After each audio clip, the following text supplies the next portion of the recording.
ভয়াবহ অগ্নিকাণ্ড জাতীয় সড়কের ওপর। সিমেন্ট বানানোর সরঞ্জাম ট্যাঙ্কার করে নিয়ে যাওয়ার পথেই বিপত্তি।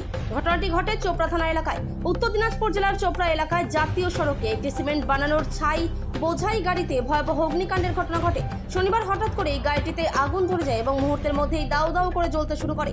ঘটনায় এলাকা জুড়ে চরম আতঙ্কের সৃষ্টি হয়। স্থানীয় সূত্রে জানা গিয়েছে, চোপড়া থানার অন্তর্গত কালাগঞ্জ এলাকায় এই ঘটনাটি ঘটেছে। ইসলামপুর থেকে শিলিগুড়ির দিকে যাওয়ার পথে জাতীয় সড়কের ওপর গাড়িতে আগুন লাগতে দেখেই পথ চলতি মানুষ ও স্থানীয় বাসিন্দাদের মধ্যে আতঙ্ক ছড়িয়ে পড়ে। আগুন দ্রুত নিয়ে ছড়িয়ে পড়ায় পরিস্থিতি নিয়ন্ত্রণে আনতে তড়িঘড়ি খবর দেওয়া হয় পুলিশ ও দমকল বাহিনীকে।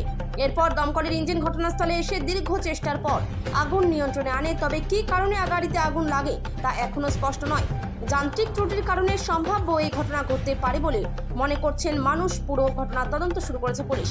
এই ঘটনাকে কেন্দ্র করে জাতীয় সড়কে যান চলাচল ব্যাহত হয়ে পড়ে। বর্তমানে পরিস্থিতি স্বাভাবিক রয়েছে। Bureau report, big news Bangla. ঘটনা হয়েছে যে তার উড়ে গেছে, টায়ার উড়ে গেছে, তারপরে ব্রেক জাম হয়ে গেছে, ব্রেক জাম হয়ে আগুন লাগে গেছে। কি ছিল গাড়িতে? ছাই। কি কাজে ব্যবহার করা হয়? সিমেন্ট সিমেন্ট তৈরিতে। কোথা থেকে কোথায় নিয়ে যাচ্ছিলেন? বিহার থেকে শিলিগুড়ি। এখন কি পরিস্থিতিতে আছে? এখন তো পরিস্থিতি খারাপ আছে, দেখছেন কত খারাপ আছে। কি নাম আপনার? সুজিত কুমার যাদব। লজির উপরে ব্রিজের উপরে থেকে টায়ার বাস্ট হয়েছিল, এখান থেকে চালাই নিয়ে আসা পর্যন্ত গাড়িটা আগুন ধরেছে। তারপর আমাদের এখানে আনন্দদা ছিল গ্যারেজওয়ালা, ও আসে একটা কি বলে ওটা ফায়ার ব্রিগেডের ওগুলো দিয়ে নেবানোর চেষ্টা করতেছিলাম, নেবাতে পারিনি।